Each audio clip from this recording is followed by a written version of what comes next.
অন্যায়ের পর অন্যায় হয়ে গেছে, আমরা চিল্লাইতে চিল্লাইতে গলা ভাঙ্গা ফেলছি, ওই ওই সময় ওরা ওরা আসলো না কেন? যারা তাদের জীবন দিতে দাঁড়িয়ে গেল, আপনি গুলি করলে একজন মারা যাচ্ছে, বাকি 9 জন দাঁড়িয়ে থাকছে, এই ছেলে মেয়েগুলো ছিল কি, এরা ছিল ফুটবল মাঠের খেলোয়াড়।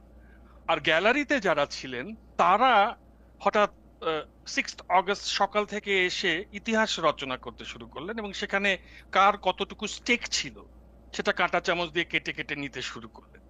এই জিনিসটা না আমার কাছে শৈশব থেকে আপত্তিজনক লাগে। মানে এর মধ্যে ছোটবেলায় ফুটবল আমার অবশ্যই একটা প্রশ্ন আছে, এর মধ্যে কি ডক্টর ইউনূস এবং তার উপদেষ্টারা ইনক্লুডেড? ডক্টর ইউনূসকে যেহেতু এই তরুণ তরুণীরাই পছন্দ করে এনেছেন, এবং উপদেষ্টারা যেহেতু বিভিন্ন আলাপ আলোচনার মাঝ দিয়ে এসেছেন, তাদেরকে আমি সরাসরি এর মধ্যে ফেলতে চাই না, কিন্তু দৃশ্যত তো সেটাই মনে হয় যে তরুণদের একটা বিপ্লব হয়ে গেল, তারপরে ঠিক আছে বাবারা তোমরা এখন ক্লাসরুমে চলে যাও, আমরা আবার দেশটাকে দেখে নিচ্ছি, এরকম একটা ব্যাপার। কিন্তু মাসকুদ ভাই, আপনি আমাকে ওই জায়গাটা একটু ধরায় দেন। আপনি তরুণদের বিপ্লব বা তরুণদের বিদ্রোহী হওয়ার অংশে আপনি ঠিকই বলছেন, মানে ওদের বিদ্রোহ, মানে আমরা এখানে যে তিনজন আসি, আমি গালিও খাই প্রতিদিন যে আপনারা তিনজন তো একই পক্ষের লোক। তো আমি আসলে একই পক্ষের লোক নিয়েই করি, আরেক পক্ষের লোক তো এখন পাওয়া মুশকিল, কারণ আমরা তো পুরো বাংলাদেশে একই পক্ষে ছিলাম। কিন্তু ওই তরুণরা যে বিপ্লবটা করলো, বিপ্লবটা আসলে কি জন্য করছিল? বিপ্লবটা কি করছিল হাসিনা যে 16 বছর ধরে দুঃশাসন চালাইলো, যেটার মধ্যে ওরা এসে এখন আমারে জিজ্ঞেস করে আপনি 16 বছর কই ছিলেন? এই 16 বছর কই ছিলেন মানে আমরা কথা কইতে কইতে মুখ দিয়ে তখন ওরা একটাও আসে নাই। এবং হাসিনা যদি ভুল না কইরা ওই যে ওই কোর্টের ওই রিটটা অ্যাকসেপ্টেড না হইতো, চাকরি লইয়া ওগে একটা জিনিস না হইতো, ওরা তো এইবারও আসতো না। তো এদেরকে আমার তরুণ বন্ধুরা আমাকে দেখে ভুল বুঝবেন না, এরা শেষ পর্যন্ত দাঁড়ায় ছিল, এদেরকে স্কলারশিপের মোহ দেখানো হয়েছে, টাকা দেখানো হয়েছে, এরা যায় নাই। কিন্তু এরা কি ট্রিগার করলো একটা চাকরি নিয়ে? এই 17 বছর ধরে আর কিচ্ছু হয় নাই। এই এই এই 16 বছরে অন্যায়ের পর অন্যায় হয়ে গেছে, আমরা চিল্লাইতে চিল্লাইতে গলা ভাঙ্গা ফেলছি। ওই ওই সময় ওরা ওরা আসলো না কেন? এরাও এখন বিএনপি রে বলে, জামাত রে বলে, জাহেদ রে বলে, মাসকাওয়াত রে বলে, ওরা কই ছিল? ওদের সোনালী সময়টা ওরা কাদের দিল? ব্যাপারটা হচ্ছে যে যে দেশে ধরেন এইচটি ইমামের মতন একজন বয়স্ক মানুষ, উনি ছাত্রলীগের মিটিং এ গিয়ে বলেন যে তোমরা রিটেন পর্যন্ত দাও, ভাইভাটা আমরা দেখে নিব। এবং যেটা হয়েছে যে 2009 থেকে 2023 পর্যন্ত যা রিক্রুটমেন্ট হয়েছে, সেখানে তারা আবার খানিকটা ফেডারেশন নিটসের মতো চিন্তা করতেন যে তাদের বিশুদ্ধ আওয়ামী রক্ত দেখে নিতে হবে। কত আপত্তিজনক একটা চিন্তা! তো সেই জায়গায় ধরুন আমাদের দেশের যে ছেলেমেয়েরা যাদের সাধারণ পরিবার থেকে আসে, যাদের সেরকম অ্যাফ্লুয়েন্স নেই, তাদেরকে তো একটা কিছু করে খেতে হবে। এবং সেইখানে আপনি জানেন যে বাংলাদেশের প্রাইভেট সেক্টর কতটুকুই বা বিকশিত হয়েছে, সেগুলো এখনো মুদি দোকানের মতন করেই চলে, যে মানে আপনি হায়ার অ্যান্ড ফায়ারের কোনো নিশ্চয়তা নাই। অন্যদিকে সরকারি চাকরি একটা চাকরি যে যেটা পেলে যেটার মধ্যে শেখ হাসিনারে 10 বার সালাম দেওয়া যায়, শেখ হাসিনারে 10 বার সালাম দেওয়া যায়। মাসকুদ ভাই, আমাদের দর্শকদের তো এগুলি জানা উচিত। এই সরকারি চাকরিটা আপনি করছেন, যখন মনে হয়েছে আর করতে পারবেন না, করবেন না, করেন নাই। আমি কিছুদিন করছি নালায়ক, জাহেদ ওইটার মধ্যে যাই নাই, এখন গিয়ে অগরে চাকরি দেয়, পরীক্ষা দেয়। সরকারের হইলো আমলা, শাসন সব খারাপ, শুধু সরকারি চাকরিটা ভালো। এইটা হলো একজনের আন্ডারস্ট্যান্ডিং। যেই চাকরির মধ্যে গিয়ে আপনার 10 বার ওই ওই ওই প্রধানমন্ত্রীর স্লোগান দিতে হয়, ওই প্রধানমন্ত্রীর জন্য বই লিখতে হয়, ওটা ভালো। ওইটা হয়ে গেল বিকল্প। সে এসটিমাম কইছে তো যে ছাত্রলীগ থেকে চাকরি দিব, স্বর্ণখনি তো না, ছাত্রলীগের জন্যই তো ওই চাকরি ঠিক আছে না। কিন্তু যে সমাজে দেখেন ব্রিটিশ সেরেস্তাদার বা মুন্সি হলে, বা ধরুন পাকিস্তানের কেরানি হলে, আপনি বাংলাদেশ আমলে এসে আপনাকে অভিজাত পরিবারের লোক বলা হচ্ছে। কাজেই বাংলাদেশে যেহেতু একটা মনের মধ্যে একটা কাস্ট সিস্টেম রয়ে গেছে যে আমাকে খুব অভিজাত হতে হবে, ওই সম্ভ্রান্ত মুসলিম পরিবারের লোক হতে হবে, পদ তো একটাই, আপনাকে সিভিল সার্ভিসে যেতে হবে, স্যার হতে হবে। স্যার ডাক শোনার যে আকুতি আমাদের সমাজ মানুষে, সেখানে আপনি আগে বয়স্কদের সমালোচনা করেন, তারপর তাদেরকে দেখেই তো এই স্বপ্নগুলো তাদের মধ্যে জারিত হয়েছে এই তরুণদের মনে। তারা কোত্থেকে এই স্বপ্নের দৈর্ঘ্য এত ছোট হবার কারণটা কি? কারণ হচ্ছে স্বপ্নের দৈর্ঘ্যটা এইভাবেই বিনির্মাণ করা হয়েছে। আচ্ছা মাসকুদ ভাই, এই পর্যায়ে আমি শুধু এই কথা বলি যে ঠিক আছে, তাও আমি ধরে নিলাম, মানে আমার মানে যে আন্দোলনটা যৌক্তিক ছিল, হঠাৎ করে আইসা 30% মুক্তিযোদ্ধার মানে পুত্রকন্যা পর্যন্ত না, সেটা পুত্রকন্যা বয়স মানে কি বলে জানি, পোষ্য কি এক শব্দ বাইর করছিল, পোষ্যরাও হবে, মানে যারা ইচ্ছা তারা হবে। নাতি এটা এটা এটা এটা সাংঘাতিক, এটা ডিসপ্যারিটি, এটা আমাদের সবারই এটা প্রতিবাদ করা উচিত। ওরা এটার ভিকটিম, ওরা তো করবেই, আমি এটা। কিন্তু তারপরে তো একটা 5 আগস্ট হইলো, ওদের ওদের আত্মত্যাগের বিনিময়ে হইলো, ওরা রাস্তায় থেকে গুলি খাইয়া একটা মহিলা আরেকটা না গিয়েই হইলো। কিন্তু আসলে আমরা হইতে দেখলাম এমন একটা জিনিস যেটা আমাদের মনের ইচ্ছায় ছিল, কিন্তু তারপরে কি হইলো? মানে এটা 1 বছর হয় নাই, আমরা কেন, মানে আপনি বাদে, আপনি এখনো ইমান ধরে রাখছেন, আমাদের ইমান নষ্ট হয়ে গেছে। এই ইমানটা নষ্ট হওয়ার মানে কি, মানে এই দোষ কি আমাদের? মাসুদ ভাই যদি একটু বলেন যে মানে এই গত 1 বছরে আপনার যদি একটা রিপোর্ট কার্ড মানে দিতে হয়, মানে কি হইতেছে আপনি আমার বলেন। মানে যেগুলো আমরা মুখ দিয়েও বাইর করতে চাই না, আমি কিছু আপনাকে হইলে একটা দেখেন কথা পুরান বলি। বন্দোবস্ত এটা দেখায়। 2006 সাল পর্যন্ত ধরেন চাঁদাবাজিটাও যে লেভেলে ছিল, সেখানে একজন রাজনৈতিক কর্মী সারা জীবন চাঁদাবাজি করে এই 2-3 কোটি টাকা হলেই বাস যথেষ্ট। কিন্তু শেখ হাসিনার সময়ে এসে আপনার পিয়নের 400 কোটি টাকা, এবং তারপরে এটা আপনার নিজের মুখে ফরিদপুরের সংবাদ সম্মেলনে বলে ছাত্রলীগের দিছে, নিজের সভাপতির মুখে। 1000 কোটি টাকা। না বাসকাত ভাই, আমার হ্যাঁ, 400 কোটি টাকাতে প্রবলেম নাই, এটা যে একটা গর্বের বিষয়, এটা যে একটা সংবাদ সম্মেলনে বলা যায়, এবং আমরা সাংবাদিকরা বসে বসে যে এটা আবার শুনলাম, মানে এইটা না একটা ডিস্টোপিয়ান ওয়ার্ল্ড, মানে এটা আসলে একটা স্বাভাবিক দুনিয়া ছিল না আসলে। ওটা নিজের মুখে এটা বলছে যে আমার পিওনেরই তার। তা আপনি বুঝতে পারছেন যে 2009 সালে যার কাঁচা বাড়ি, তার 2015 সালে প্রাসাদ, যে ঘড়ি ছিল না হাতে, তার হাতে রোলেক্স ঘড়ি, চুলে জেল দিয়ে সুইমিং পুলে সাঁতার কাটছে। তো আপনি এই যে জীবন, সেটা তো তরুণদের, আমি বললাম না স্বপ্ন, ওই একটা হচ্ছে বিসিএস এর স্বপ্ন, আর একটা হচ্ছে চাঁদাবাজি করে কমিশন খেয়ে আপনার এরকম হেলিকপ্টারে চড়ার স্বপ্ন। এইটা তো সমাজের মধ্যে আসলে, সমাজটা এমন ভাবে নষ্ট হয়ে গেছে, এটাকে আপনার তো রিপেয়ার করতে হবে। সব দোষ আপনি যদি তরুণদের উপরে দিয়ে দেন তাহলে কিন্তু হবে না। আপনি কি তা পারেন? আপনি যে একজন শিক্ষক মাসুদ ভাই, ছিলেন। আমি আপনার কাছে আসবো, আমি শুধু প্রশ্নটা করে রাখি। হ্যাঁ, সমাজ নষ্ট হয়ে গেছে, নষ্টটা রিপেয়ার করতে হবে, তো রিপেয়ার করার জন্য আমরা নষ্টদের কাছেই দিব। আপনি এখনই তাকে নষ্ট বলে একদম, আমি এ এক করে বছরের মধ্যে দেবেন? লেখা দিব যে এটা নষ্ট। এর চেয়ে বেশি প্রমাণ দরকার। আমি তো বললাম আপনার ইমান অনেক শক্ত, এত শক্ত ইমান কোথায় পাইলেন আপনি? আপনি আমার এটা দেখেন, আমার ইমান ভাই, আপনি খালি উপদেষ্টাগুলির নাম বলেন, ওই যে কবিরা বলে না, থোকা থোকা নাম, একটা একটা করে আপনি নাম বলেন, একটা একটা করে আপনি কীর্তি বিবেচনা করেন, এবং এবং এবং আপনি ইউনূস সাহেবকে ইনক্লুড করে আপনি কীর্তি বিবেচনা করেন, কিন্তু একটা একটা করে আপনি বলেন। বইলা আপনি আপনার খাতায় যদি পাশ করে, সত্যি সত্যি আমি ধরে নিলাম যে আমিও এটারে পাশ করাই দিব, আপনার খাতা আপনি পাশ করায় দেন মাসকাত ভাই। আমার মনে হয় আমরা একটু ডক্টর জাহেদকে শুনে আসি।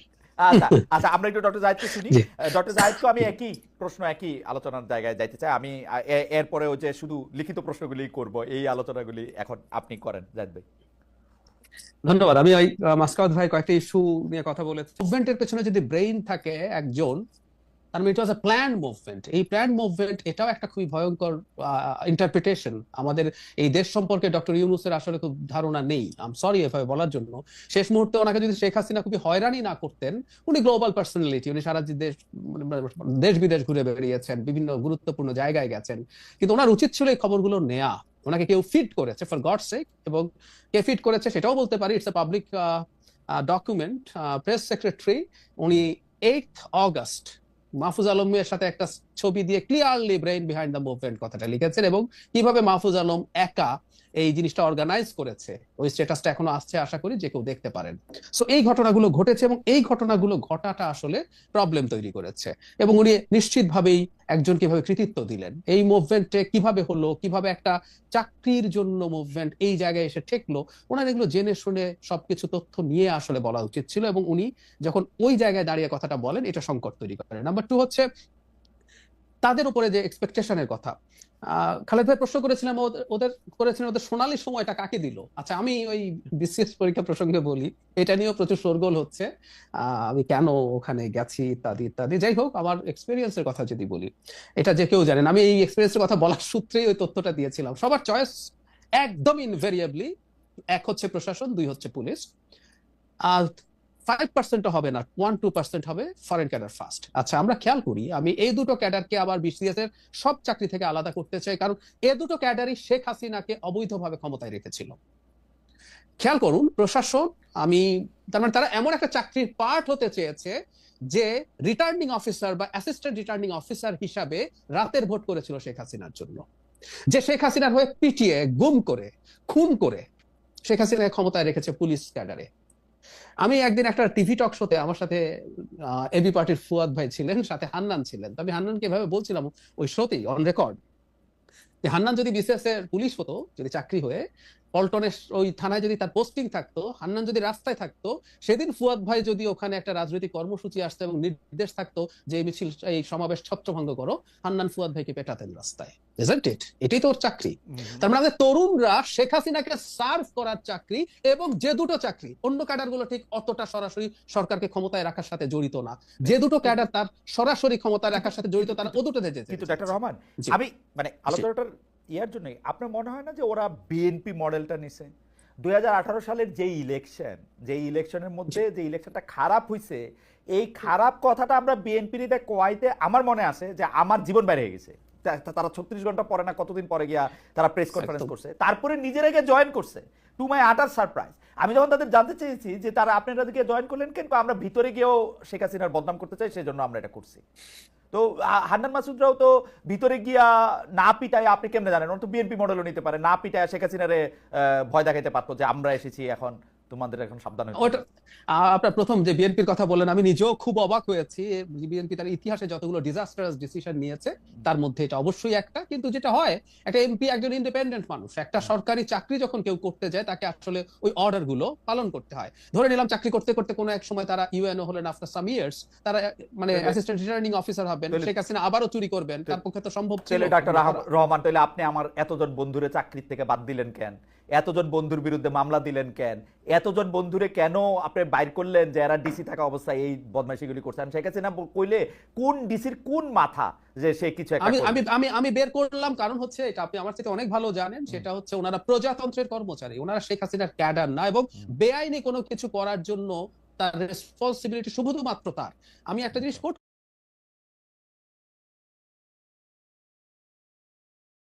যেমন ধরেন এক্সট্রাজুডিশিয়াল কিলিং হচ্ছে, কোনোদিন কোন যিনি হাতে এক্সিকিউট করেছেন কোনোদিন তিনি বলতে পারেন না যে প্রধানমন্ত্রী আমাকে বলেছে বলে এই গুলিটা আমি করেছি, বা কাস্টোডিয়াল টর্চার, এটাও বেআইনি ব্যাপার।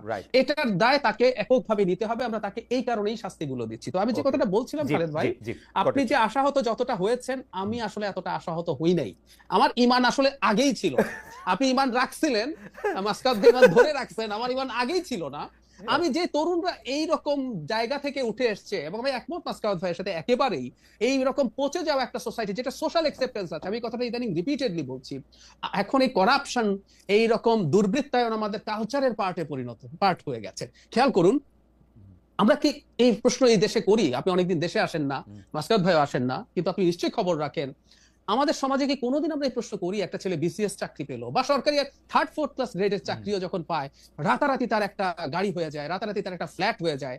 আমি ন্যূনতম কোনো প্রশ্ন দেখি না, বরং আমরা প্রত্যেকে চাই আমার সন্তানটা গিয়ে ওখানে হাজির হোক।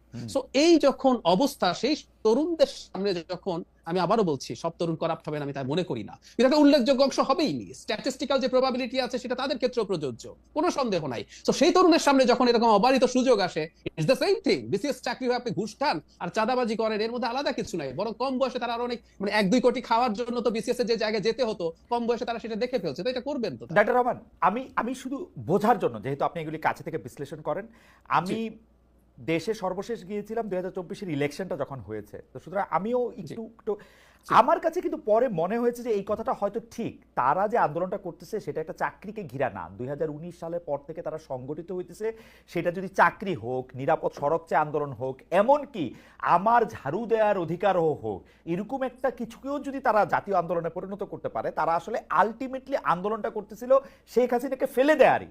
এতে তাদের সবচেয়ে বেশি সহায়তা করছে শেখ হাসিনা নিজে, কিছু গুরুত্বপূর্ণ সিদ্ধান্ত নিয়ে যেগুলিতে তাদেরকে আসলে সাহায্য করা হয়েছে তাদেরকে।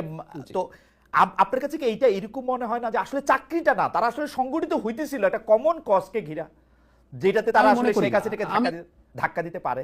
আমি মনে করি না। তাদের অনেকের ভেতরে এই ইচ্ছা ছিল না তা বলছি না। আমি আমার রিটেন ডকুমেন্ট আছে, আমি অনেকগুলো কলামে এটা লিখেছি, আমি আমার ভিডিওতে বলেছি, আমি বাংলাদেশে তিউনিসিয়া মডেলের একটা ঘটনা ঘটবে, আমি সেটা একদম ক্লিয়ারলি বলেছি। কারণটা হচ্ছে মানুষ ক্ষুব্ধ হয়ে আছে। আপনি চাইলেও আসলে এগুলো যে অর্গানাইজ করে করাতে পারবেন নট নেসেসারিলি, আপনার প্ল্যান থাকতে পারে একটা অংশের, এটা আমি দ্বিমত করছি না, কিন্তু আসলে এটা হোক বা অন্য কারো নেতৃত্বে ধরলাম ওরা না অন্য কেউ সামনে আছে, মানুষ যদি সামহাউ এটা ট্রাস্ট করতে পারতো যে এটা হবে, এবং শেখ হাসিনার ওই ব্রুটালিটি যদি যোগ না হতো, হুম হুম অন্য ক্ষেত্রে যদি হতো তাহলে অন্য কেউ করলে এটা হবে। মানে বুয়াজিজির আগুন দেওয়ার ঘটনায় আসলে কি হয়েছিল, সমাজে বছরের পর বছর যে ক্ষুব্ধতা মানুষের মধ্যে তৈরি হয়েছিল সে আসলে নেমে গেছে, ঠিক এই ঘটনা ঘটেছে। সুতরাং এটা তাদের কারো কারো চিন্তা থাকতে পারে, কিন্তু তারা পরিকল্পনা করে এমন একটা কিছু ঘটাতে পারবে, কারণ এর মধ্যে শেখ হাসিনার অনেকগুলো কাজ, শুধুমাত্র তার একটা উক্তি না। যেমন ধরুন আমি প্রায় বলি 16 তারিখ যদি সাইদ মারা না যেত এবং সেটা যদি ভিডিও না থাকতো, আমি এটা একটু যোগ করতে চাই, ধরুন আমরা একটা বর্ণনা পড়লাম যে একজন নিরস্ত্র তরুণকে পুলিশ গুলি করে হত্যা করেছে, তার দুহাত প্রসারিত ছিল, কিছু আসতো যেত না আমাদের কাছে, হয়তো আর বাকি 5টা মৃত্যু হতো, 5টা মৃত্যু বিরাট সংখ্যা, কিন্তু সাইদের ভিডিওটা আমরা যখন দেখলাম একটা ফাঁকা জায়গায় দাঁড়িয়ে একজন তরুণ এই করছে, পৃথিবীর নড়ে গেছে। আমি ভারতের মিডিয়াকে দেখছি, তখনও ভারতের মিডিয়া অবাক হচ্ছে যে কিভাবে এই ঘটনা বাংলাদেশে ঘটতে পারে। সো এই ঘটনাগুলো সব যুক্ত হয়েছে, সেজন্য কোনো পরিকল্পনা করে আসলে এটা হওয়া সম্ভব ছিল না, কারো কারো চিন্তা হয়তো ছিল, কিন্তু ওই যে বললাম যে আমাদের মধ্যে বছরের পর বছর যেহেতু ক্ষুব্ধতা তৈরি হয়েছিল, বারুদ তৈরি হচ্ছিল, একটা ট্রিগারিং কোনো না কোনো পয়েন্টে। আপনি কিছুদিন আগে আমাকে একটা শোতে ভয়েস অফ আমেরিকাতে আমার একটা ইন্টারভিউ 1 জানুয়ারি কোট করেছিলেন যে 1 বছরের বেশি টিকবে না, এরকম একটা মন্তব্য। আমি সেটা বলেছিলাম মূলত এই কারণে, এবং একটু যোগ করি, 2018 সালে নিরাপদ সড়ক আন্দোলনের সময় এই ধরনের একটা প্রবাবিলিটি তৈরি হয়েছিল মানুষ নামার, কিন্তু মানুষ নামে নাই। আমার ইন্টারপ্রিটেশন হচ্ছে ওই সময় অর্থনীতি তুলনামূলকভাবে ভালো ছিল, অথচ তখন কিন্তু পেটানো হয়েছিল স্কুলের বাচ্চাদের, তারপরেও কিন্তু আমরা মাঠে নামি নাই ওইভাবে।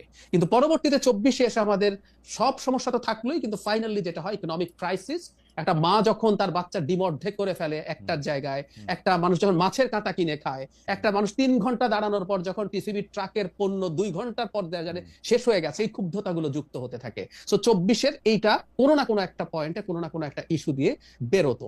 এখন এটা পরিকল্পনা করে কেউ ঘটাতে পারবে না, এটা ঘটতো, এটা ঘটে গেছে এবং তারা সামনে ছিলেন, তাদেরকে আজকে আপনার কাছে এটা নতুন কথা শুনলাম ইমানের প্রসঙ্গে। ইমানটা ভালো হয়েছে এই এই এই এটা, কারণ হচ্ছে আপনি বলছিলেন যে আপনি ইমানই রাখেন নাই, এই কথা কি ঠিক? এই কথা তো মনে হয় আপনি এখন আমার থেকেও অন্য আরেকটু নেতিবাচক জায়গা থেকে কি বলতেছেন, কারণ আপনি তো মানে কোনো আশা এদের জন্য রাখেন না, এটা আমার মনে হয় নাই। মানে প্রথম 2-3 মাস তো অবশ্যই মনে হয় না। মানে আমি যদি বলি 2024 আমি হ্যাঁ একদম, আমি প্রথম থেকে কি করেছি একটু বলি। মানে আমি পার্সোনাল লেভেলে অনেক কথা বলতাম, আমি চেয়েছি একটা সরকার তৈরি হয়েছে, তরুণরা আসুক।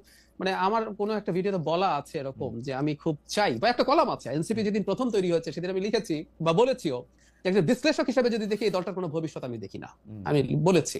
কিন্তু আমার ভেতরে চাওয়া হচ্ছে এনসিপি অসাধারণ দল হিসাবে গড়ে উঠুক, কারণ বাংলাদেশে আমি যেহেতু একজন সেন্ট্রিস্ট মানুষ, বা আমি আমাকে সোশ্যাল ডেমোক্রেট হিসাবে পরিচয় দিতে পছন্দ করি, বাংলাদেশে বিএনপির বিকল্প হিসাবে একটা ইসলামিস্ট ফোর্স প্রধান শক্তিতে পরিণত হোক। কিন্তু ডক্টর রহমান, এইখানে আমার একটা অবজারভেশন আছে আপনার নিয়ে, সেইটা হচ্ছে আপনি কিন্তু একটা ভালো এনসিপি চাইছেন। সেই এনসিপিটা কেমন জানেন? এটা ছোটদের বিএনপি, মানে জামাত হবে না, অনেক বাম হবে না, কথা শুনবে তো একটা বিএনপি তো আছে, আপনি একটা ছোটদের বিএনপি তো চাইছেন মনে হয়, সেই জন্য এনসিপিটা আপনার খুব বেশি ভালো লাগে নাই আমার মনে হয়। আমি খুব ছোট, আমি না না আমি বলি আমার কথা, আমার খুব ছোটদের বিএনপি না চেয়েছি তাও না।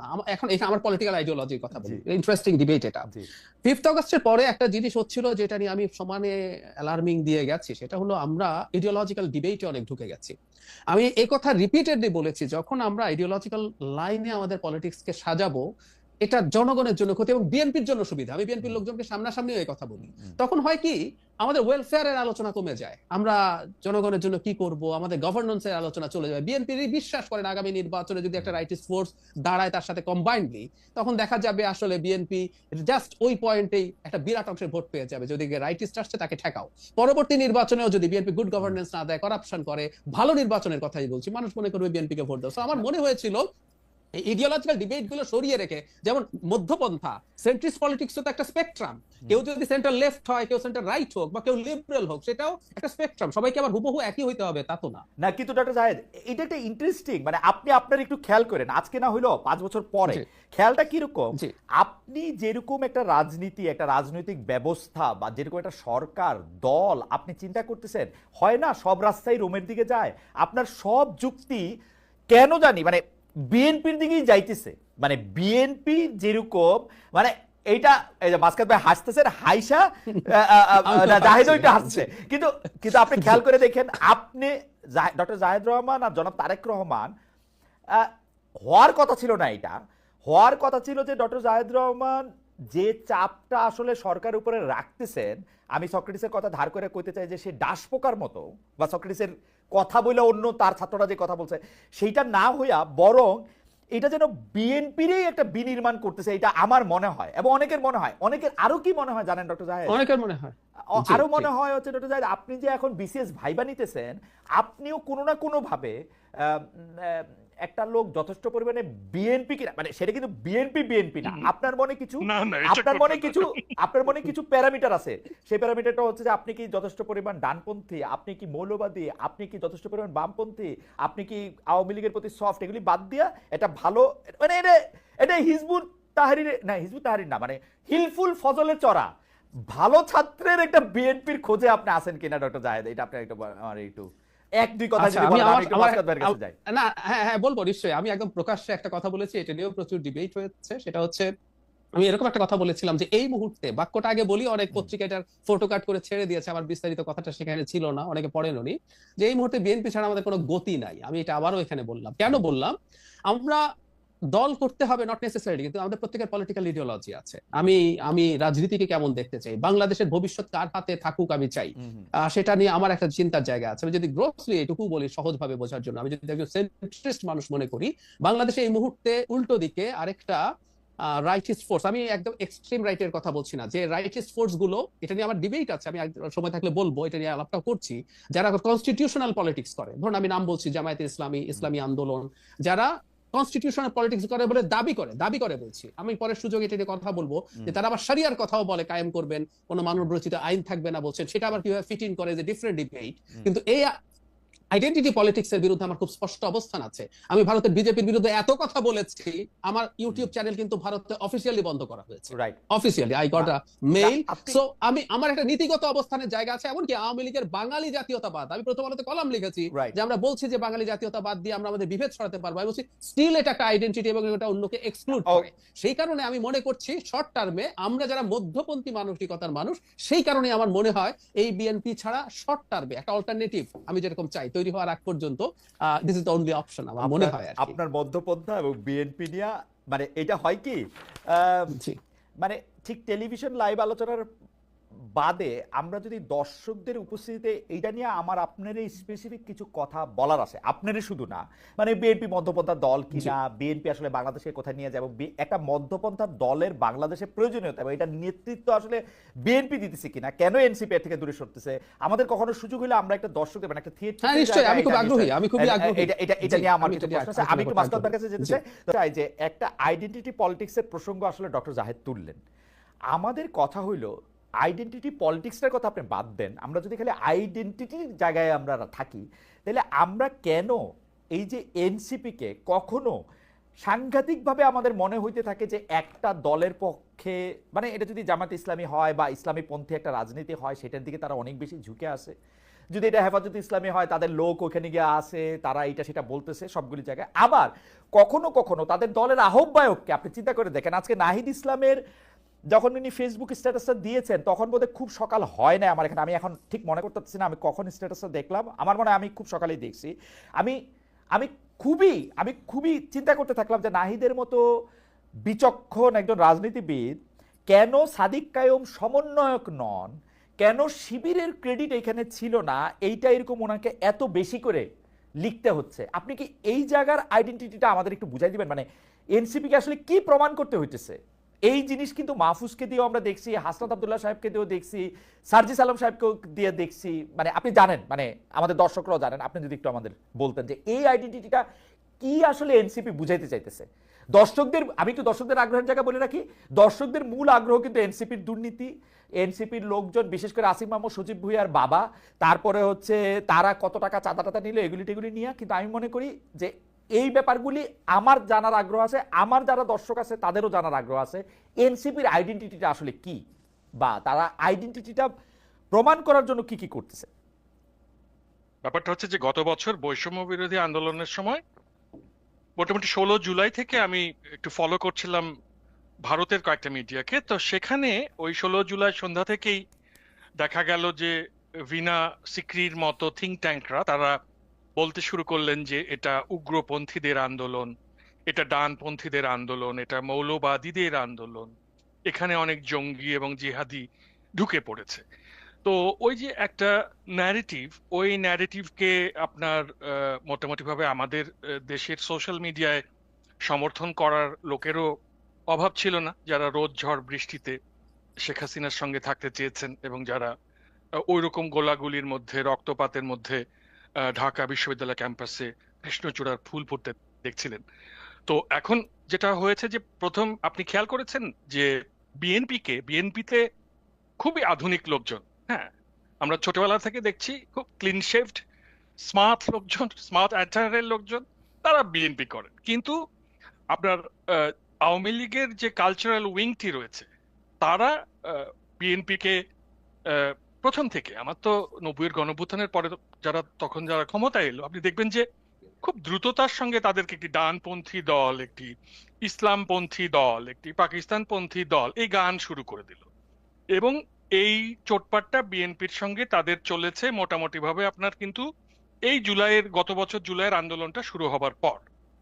কিন্তু যেহেতু এই ছেলে মেয়েরা তার পতন ঘটিয়েছে আওয়ামী লীগের, ফাইনালি এসে তাহলে সে তখন বিএনপি থেকে শিফট করে তার ওই ডিফেমেশনটা চলে গেছে তখন এই ছেলে মেয়েদের উপর। তারা যখন এনসিপি গড়েছে তখন এই এনসিপি কে আগে যেরকম বিএনপি কে তারা বলে দিত ডানপন্থী, ইসলামপন্থী, এই সেই, একে ওইভাবে রাঙিয়ে দিতে চেষ্টা করছে।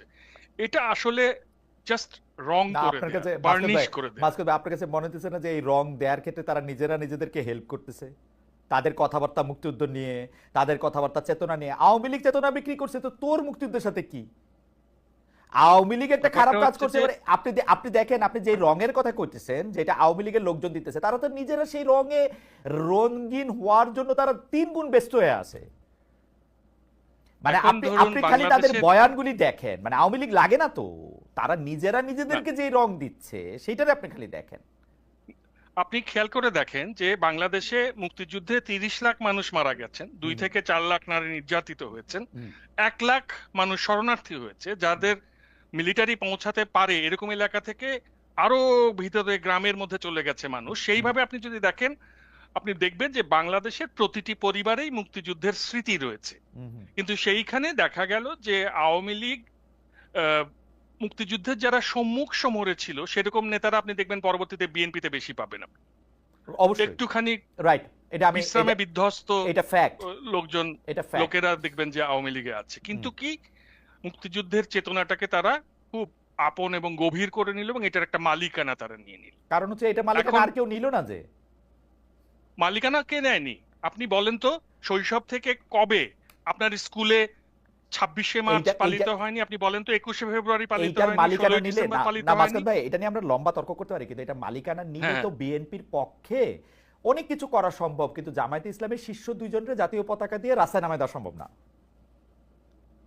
জামাতে ইসলামী হচ্ছে ম্যাঙ্গানিজ ডাইঅক্সাইড। তাকে 1986-র নির্বাচনে দেখবেন যে আওয়ামী লীগের সঙ্গে একটা বন্ধুত্বে ছিল হুম, হুম, এরশাদের কাছে সারেন্ডার করার সময়। হুম, হুম। 90-এর গণ অভ্যুত্থানে দেখবেন আপনি ডান থেকে শুরু করে বিএনপি, আওয়ামী লীগ সবার সঙ্গে ছিল। খালেদা জিয়ার বিরুদ্ধে কেয়ারটেকার না, ইলেকশন তা ঠিক, তা ঠিক, গভর্নমেন্টের দাবিতে তা ঠিক। তখন বিএনপি আবার আমরা কি বলে, জামাত স্ট্র্যাটেজিক পার্টনার। কিন্তু তাহলে কিন্তু কিন্তু জামাত আমার মনে হয় যে ম্যাঙ্গানিজ আমি আপনাদের ডাইঅক্সাইড। আমি আপনাদের আসলে একটু ডিস্টার্বই করলাম, আপনি একটু না না, এনসিপি আমি ওই জায়গাটাতে একটু শেষ না করলে হয় না, কিন্তু আপনি শেষ করেন, আমি মুক্তিযুদ্ধ নিয়ে কথাটা। হ্যাঁ, শেষটা করেন। আমি একটু আপনাকে বলে রাখি, আমার প্রশ্নটা হচ্ছে যে এনসিপি কে বারবার যে নিজেদের আইডেন্টিটি পরিষ্কার করতে হচ্ছে, এবং আমি ডক্টর জায়েদকে বললাম বটে, এনসিপিও কিন্তু মনে মনে একটা বিএনপি হইতে চায়, এবং এনসিপি নিজে কি চায় এটা একদমই পরিষ্কার করে নাই, যখন যেটা জনপ্রিয় সেটারই সামনে রাখতে চায়। এই ক্ষেত্রে বিএনপিটাই তাদের জন্য ভালো, মানে ভালো একটা সামনের জায়গা বলে আমার কাছে মনে হয়েছে, মধ্যপন্থী। এটা আপনি এখন যদি একটু বলেন এনসিপি আসলে কি চায়, এনসিপির পরিচয়টা আমরা এখন না, পর্যন্ত কি বুঝতে পারছি?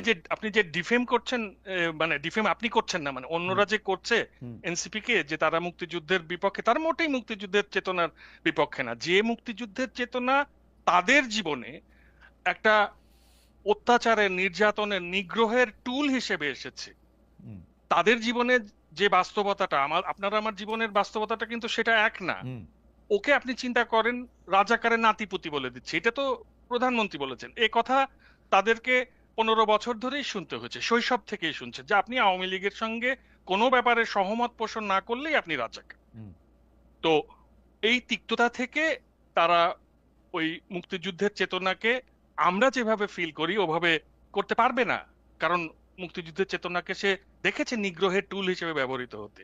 কাজেই ওইভাবে তাদেরকে জাজ করে ফেলা, এটা আমার মনে হয় যে আমাদের সময় আমি দিতে আমি হবে একটা তাদের। আমি একটা ছোট করে জিজ্ঞেস করি, মুক্তিযুদ্ধের সর্বাধিনায়কের যিনি সহযোগী ছিলেন, মানে মানে মানে এয়ার কমোডোর, আমার হইলো বয়স হইছে যে উনাকেও তো একে খন্দকার, একে তাই না? খন্দকার, এয়ার কমোডোর একে খন্দকারকেও তো আওয়ামী লীগ বাতিল করে দিয়েছিল যে একটা লাইন লেখার জন্য, একটা বই লেখার জন্য। কিন্তু তাই বলে তো খন্দকার সাহেব মুক্তিযুদ্ধের গালি দেয় নাই, মুক্তিযুদ্ধের ডিজোন করে নাই। ওদেরকে মুক্তিযুদ্ধ নিয়ে রাজাকার গালি দিলে আমি কি মুক্তিযুদ্ধের বিপক্ষে যাব? আপনি আমার 100 বার রাজাকার গালি দেন, তা এর জন্য কি আমি মুক্তিযুদ্ধের বিপক্ষে যাব? যে আমার গালি দিছে তার বিপক্ষে যাইতে পারি, আমি কি মুক্তিযুদ্ধের সেটা বিপক্ষে যাব? হচ্ছে, সেটা পরিণত মানুষের চিন্তা, এবং যাকে গণরুমে নির্যাতিত হতে হয়নি, যার আবরারের মতো হত্যাকাণ্ড যার বন্ধুর জীবনে ঘটেনি, তারা এটা বলতে পারবে। আমি আপনি কিন্তু ওইটা বলতে পারছি, কারণ আমাদেরকে এই তিক্ততার মধ্যে দিয়ে যেতে ওকে হয়নি, ওকে, ওরা যে তিক্ততার মধ্যে দিয়ে গেছে। আমি এটা মানলাম। তাহলে কিন্তু আপনি যদি পরিচয় মানে রাজনৈতিক আদর্শের জায়গা থেকে আপনি বলেন, আপনার কাছে কি এটা মনে হয় এনসিপি একটি বিএনপি হয়ে উঠতে চাচ্ছে, একটি মডার্ন বিএনপি? আপনাকে আপনাকে একটা কথা বলি, আমি আপনি দুজনই তো জার্মানিতে ছিলাম। জি, জার্মানির সমাজে আপনি কালচারাল ওয়ার দেখেছেন? এই যে বাংলাদেশে যেরকম সারা দিন কালচারাল ওয়ার হয়, কে বামপন্থী, কে ডানপন্থী, কে দক্ষিণপন্থী, কে উত্তরপন্থী, কে নকশি পাঞ্জাবি পরে ঘুরছে, কে দাড়ি টুপি নিয়ে ঘুরছে, কে হিজাব পরেছে, কে কুচি দিয়ে শাড়ি পরেছে, এসব আলোচনা আপনি জার্মানিতে না দেখেছেন? না, এই যে আপনার অবস্থান স্পষ্ট করুন। কেন? আমি তার কাজে কর্মের মধ্যে দিয়েই দেখবো যে সে কিভাবে যাচ্ছে, তার অবস্থানটাকে চিহ্নিত হতে দাও। এরা মধ্যপন্থী হবে, এরা মধ্যপন্থীই হবে, না, এটা তো কিন্তু বোঝাই যাচ্ছে। কিন্তু মাসুদ ভাই, আপনি কি ঠিক আমার আমের তুলনা দিলেন নাকি আমার আপেলের তুলনা দিলেন? আমি ভালো বুঝতে পারলাম না, মানে আমার অজ্ঞতা ক্ষমা করবেন। কারণ হচ্ছে যে পোশাক আশাকে আপনি মননে আপনি এখন দস্তয়েভস্কি পড়েন নাকি টলস্টয় পড়েন, টলস্টয় পড়েন নাকি ইয়া পড়েন, সেইটা আপনি লুকাবেন নাকি আপনি রাখবেন, ওই আলোচনা বা চর্চা এখানে হয় না। কিন্তু যে আপনার আপনার প্রিয় ক্রিশ্চিয়ান ডেমোক্রেটিক ইউনিয়ন, সে কিন্তু বলে সে কি চাইতেছে।